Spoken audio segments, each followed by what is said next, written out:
welcome back to Do You Know What You Know? I'm Delnaz, I'm Lauren. and today we're going to be talking about dinner table politics and how misinformation and disinformation play a role in that. So, Lauren, what has been your craziest dinner table political discussion experiences? How did you de-escalate it? I mean, I've had a couple. I think everyone's had some experiences throughout the years, especially in recent years.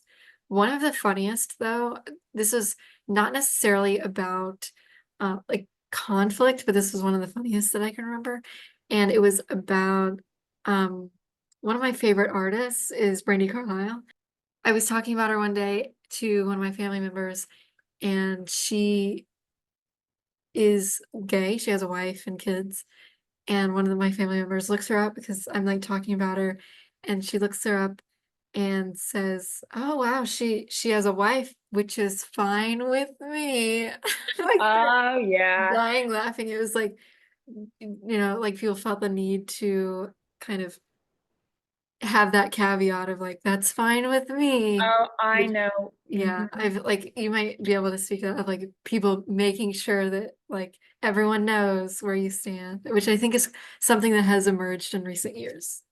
Yes, I mean, I can't even count the number of times I've experienced that. And I like sometimes they're kind of harmless like that, and sometimes they're a bit more like that was so not needed. And it can be about, someone's features. It can be like more sensitive things like their race, their sexuality, like you mentioned. And they say things like like you said, oh, this person is XYZ. Not that I have a problem with that. And I'm like, Yeah, whoa, whoa, whoa, no one even said you did.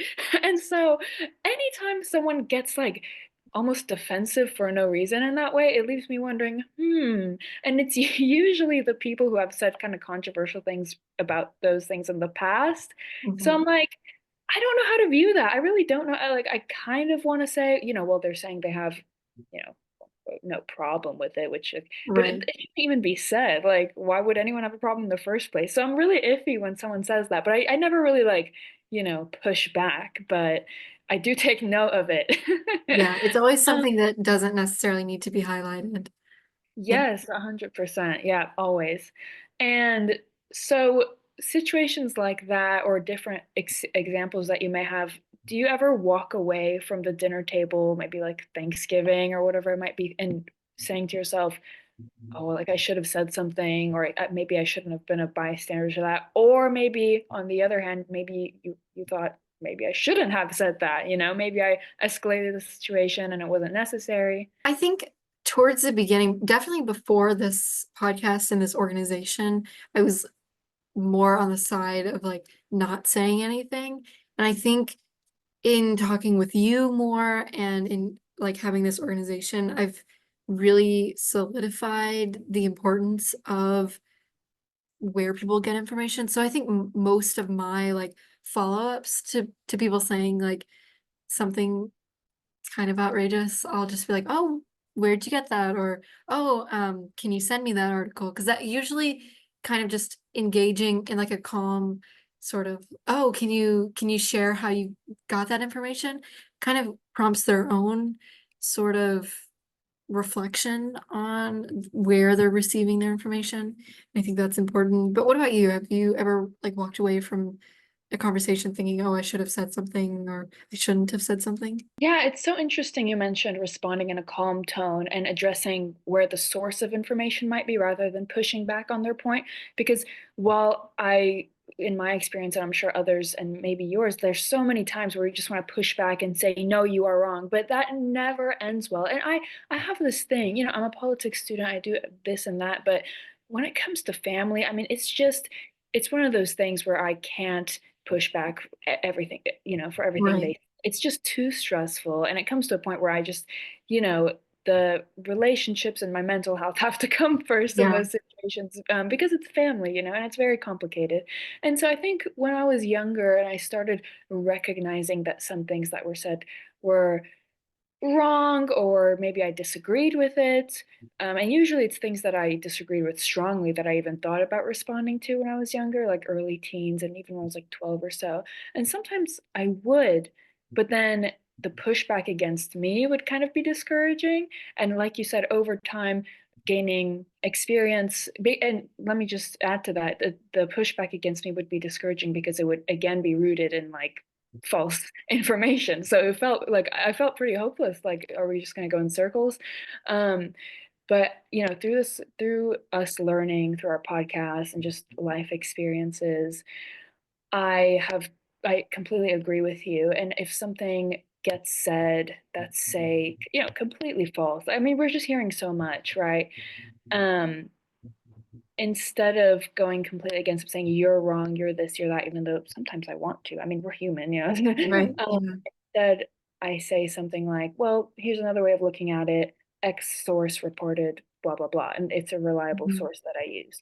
Does that always work? No, because there are times where you have that reliable source that you rely on, that you use, don't want to use that word too many times, and that person you're speaking to might say, well, no, that source is, funded by the deep state. What's the deep state? I don't know. They just make these things up, right? Or it's yet again something they've seen online. Right. And that becomes really hard. The source I might be using might be the National Institute of Health, and they might say, "Oh, they're colluding, government funded." You know where I'm going Mhm. with this, and so it's really hard to say, "Well, no, this is a reputable source. Years of research have gone into this," and still, it is really hard. So I think just addressing it with a calm tone is number one, and just playing it by ear because no matter what you do, there still might be pushback, and you have to accept that at some points. So we kind of talked about reputable sources and how, family members or whoever you're with might use false information, things they've seen online. So how strongly do disinformation and misinformation play a role in these things and, the tensions that come about in these discussions at the table? I think it plays a big role because I mean, mis and disinformation, we've talked about it many times before, but it plays a large role in politics in general. I think by nature, it's going to play a large role in your everyday discussions with family, with, anyone that you're talking to. So, yeah, I think it's going to come up, and I think it's going to be a major issue when you're like having these conversations. Yeah, no, definitely. And it's so much of it is on Facebook. That's an example I want to use because people, I mean, it sounds ridiculous to us and to so many people who say, "Oh, I've seen this on Facebook." I mean, people will laugh at you, but still sometimes it happens. Someone will say, "Oh, I was scrolling and I saw this on Facebook."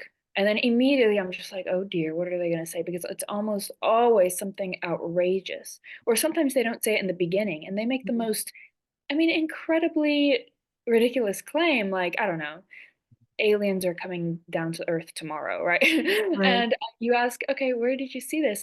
Oh, some account I follow on Facebook, and then they always follow it up with, a lot of people follow them. They're pretty smart, but you can't trust them. You can't trust everything these days, but they seem pretty smart. And I just, I mean, how do you respond to that, really? I mean, it's kind of a rhetorical question because I mean, there's no perfect answer. So how do you decide when it's worth engaging and when it's time to either just stay back and not be the one to say anything or to maybe change the subject? Because those can all have, those can all be very different scenarios. I think something important that you mentioned earlier that plays a larger role than people realize, and I think it needs to be highlighted, is mental health in these conversations. And so I think if you see the conversation as like is if there's a topic and you see the conversation that is not going to end well for either party and it's not going to put either of you in a better place, then it may not be worth engaging in. If there's not if neither party is willing to be open and have open minds, then it's not worth engaging in.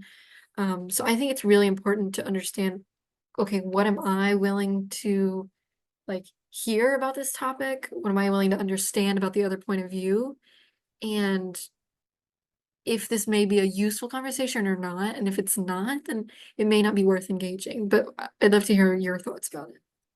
Yeah, and yeah, thank you for mentioning mental health again, because that plays a big role in my decision of whether or not to like jump in.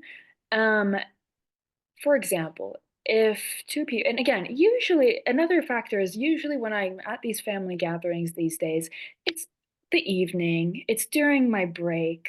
And I not that want to say, oh, I don't want to think about what's going on in the world. I mean, Right. no one should tune out completely, but it's just one point where I want to decompress slightly. And so Right. I really do have to pick and choose. And so if two people are going back and forth between like specific foreign policy things that are going on, and they're kind of discussing, oh no, this way is better. Oh no, this will, result in catastrophe. I kind of let them go on and might observe what's happening. But if it goes into a conversation of maybe they're targeting, again, like we mentioned earlier, people's characteristics, that's a point where I almost feel like I have a duty to intervene, but still it has to be with a calm manner to not trigger anything. And like, especially if maybe someone in the room has that characteristic, whatever Oh it yeah, might for be. sure. So like, you really have to pay attention because I mean, I think just in order to be a good family member, good person, I mean, you do have to keep that in mind too. And so, if any specific person or their characteristics are involved, I do make an effort to intervene in a very pragmatic way as best I can, as pragmatic as I can anyway, right? Right. But if they're going back and forth on policy and I'm just not at my best, usually sometimes it's fun to jump in and debate, but if it's just completely rooted in disinformation, sometimes I'm just like, I'm gonna stay back for this one, or very calmly change the subject. And I realize I'm not bad at doing that. So my next question is, have you ever fact checked someone in real time at the table? And did it help or make things worse? My form of fact checking is usually allowing the other person to realize it themselves. So like I mentioned earlier, just being like, "Oh, where'd you see that?"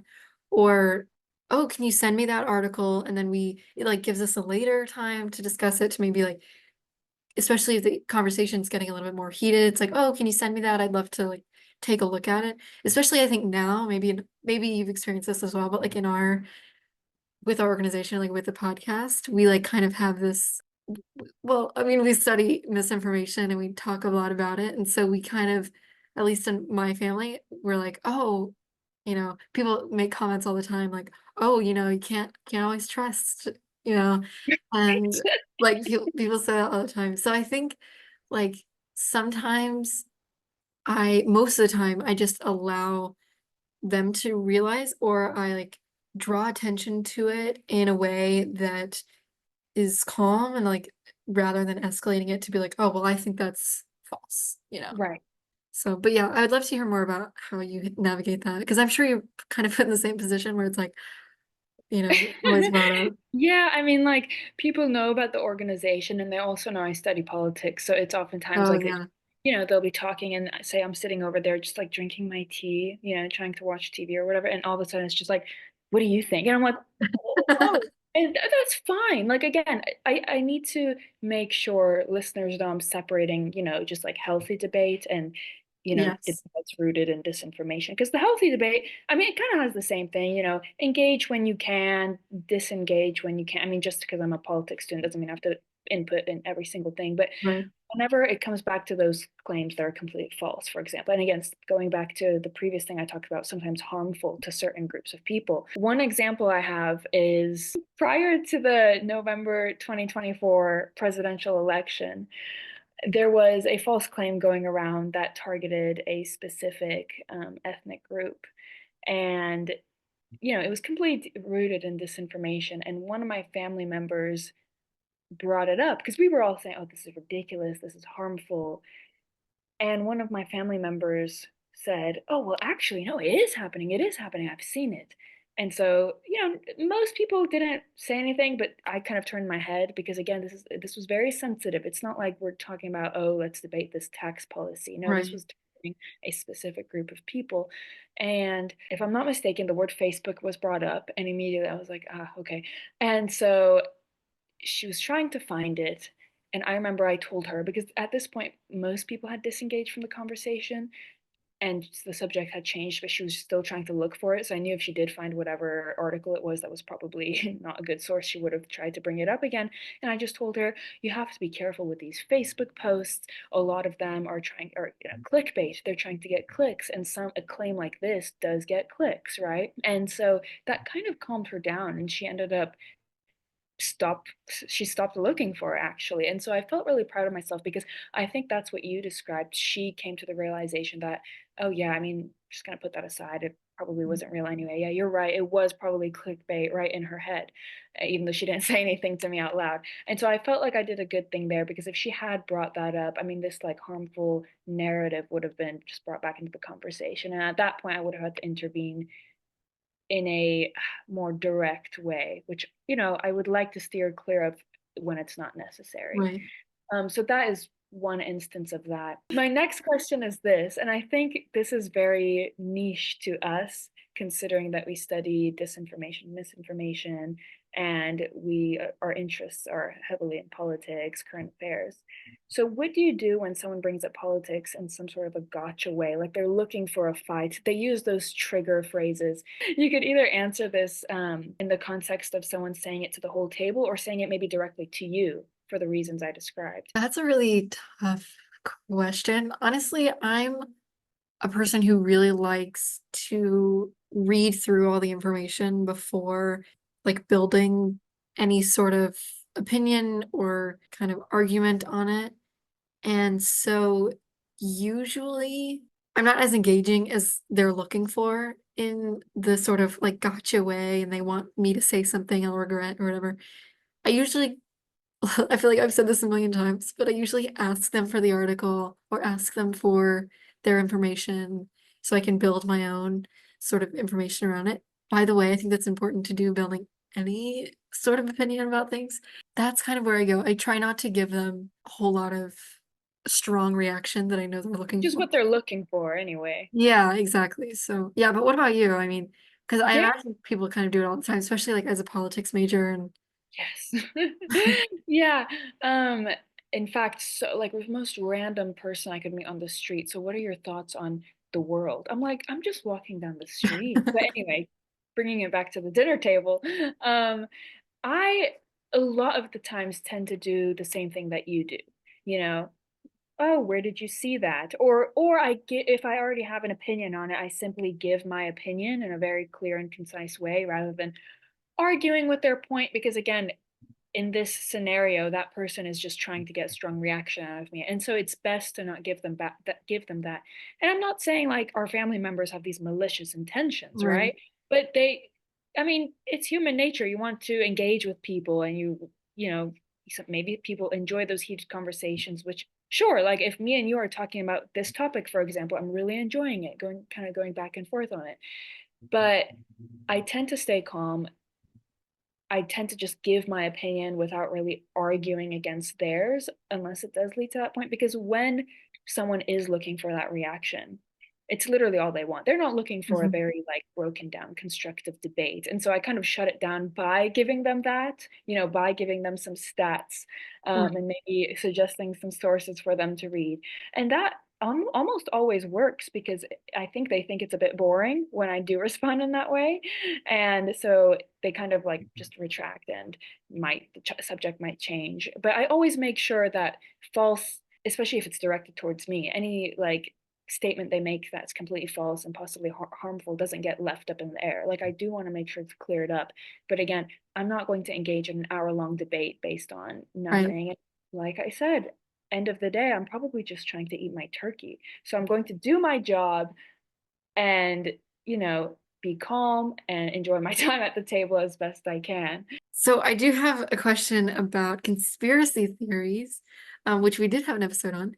Yes, we did. What is a conspiracy theory or piece of misinformation that you've heard at the dinner table that made you go, whoa, like how do I even respond to this?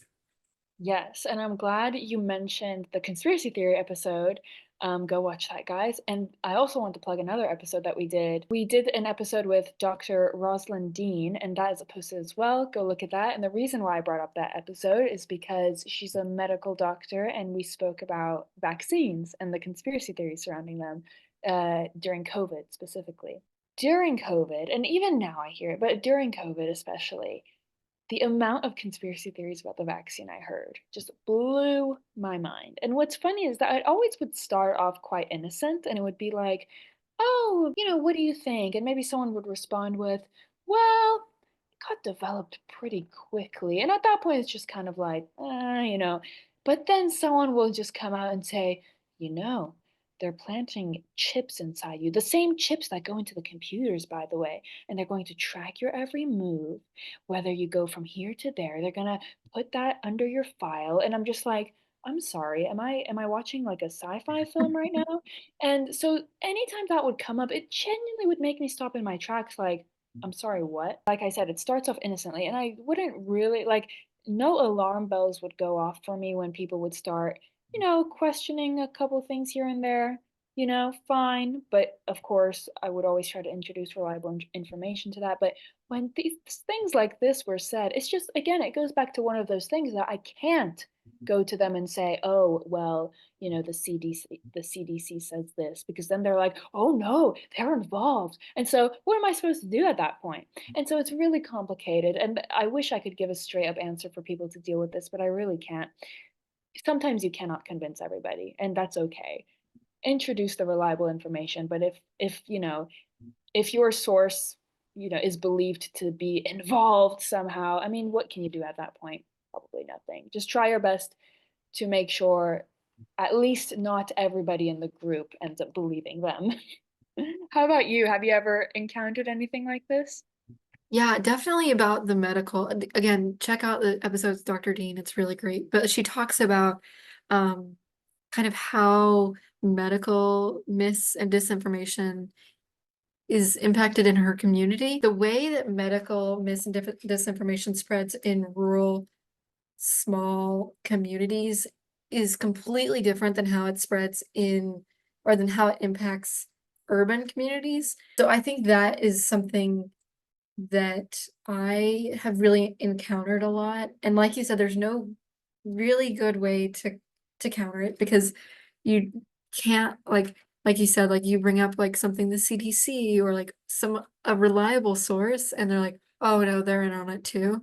It's really hard to um kind of introduce reliable information at that stage in, you know, disinformation.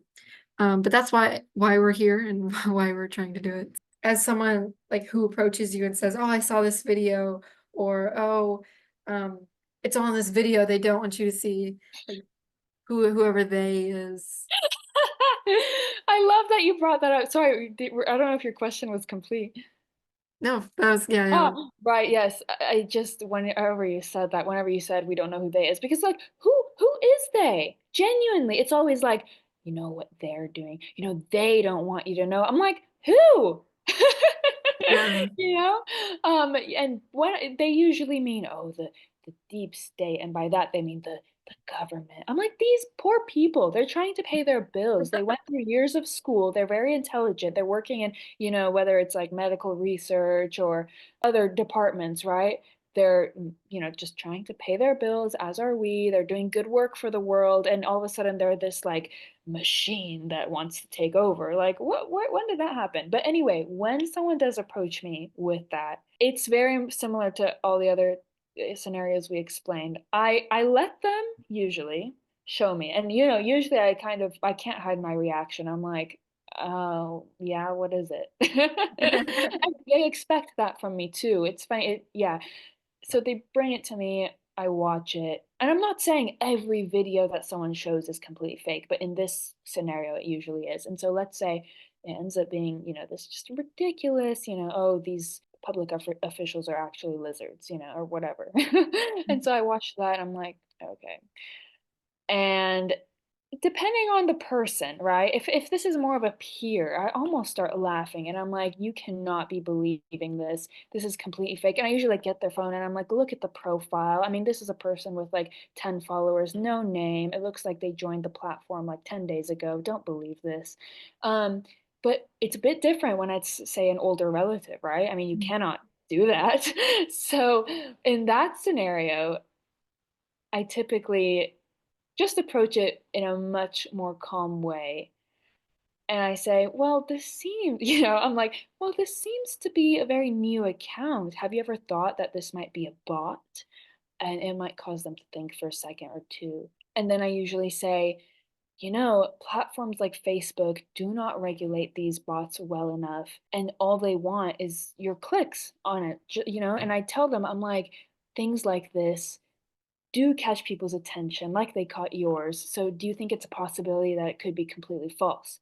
And typically they say, ah, yeah. But if they don't, then, I will keep challenging it usually. But it's so different. Like, Lauren, not you, but say like a friend or something, because I just don't see you doing this, like comes to me and shows me something. I'm gonna be like, get out of here, in a very nice way. Like, I'm not gonna be Right, rude. Like, I hope people know like how I'm trying to kind of, you know, describe this. It's not in a way that like I'm trying to put down the person right, or call them uneducated or anything. It's more just like take a look at this. Do you really think this is true? And again, usually they come to the realization. It's not me telling them, and they're like, oh yeah, you're right, or they might have some questions, and that's perfectly fine. But yeah, I mean, that's usually how I would approach it. I think as many people have probably seen through this episode is that there really isn't a perfect response. You have to play it by ear. I mean, you have to be kind because you don't want to destroy relationships over it. But I also I cannot let someone just keep bringing false information to the table and try to justify everything they say by using these crazy sources. I mean, there has to be some pushback, healthy debate, but at the same time, you really have to approach it strategically to avoid you becoming basically the victim of like everyone's political questions.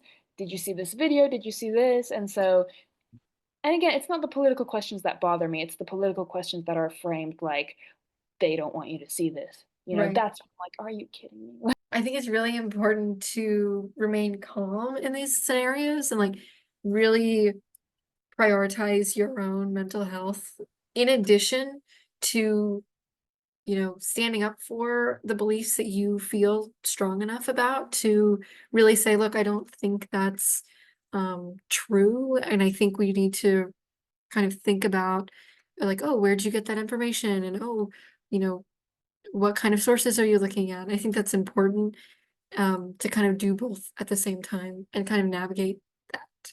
If you could write a short, maybe one line dinner table politics survival guide, what would yours be?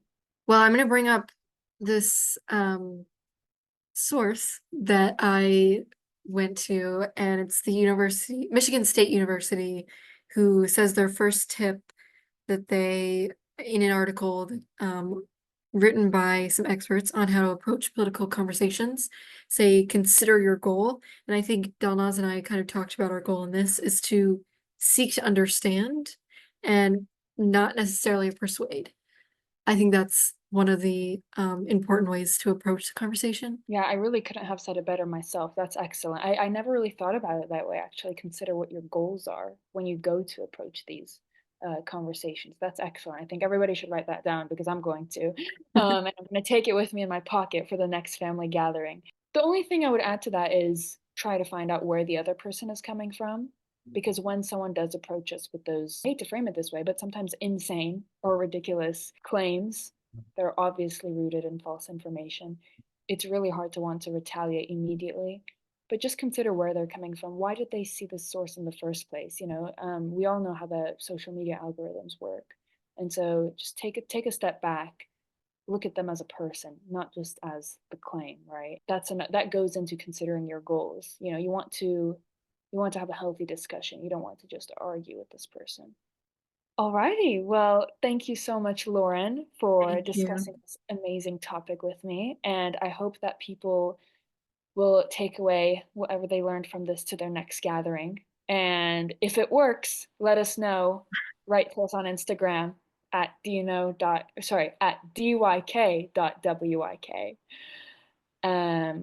or on our LinkedIn. I'm curious to see if the tips work. Yeah, me too. I mean, they've certainly worked for us. I guess that's why we've been using them. Right, right. All right, everyone. Thank you so much for watching, and we'll see you in the next episode. Did you like this episode of our podcast? Subscribe to our newsletter to receive podcast episodes early, learn of upcoming events, and more. You can do this by clicking the link in the description of this episode or the link in our Instagram bio. And don't forget to follow us on social media at dyk.wyk on Instagram and Do You Know What You Know on LinkedIn. Bye! Bye.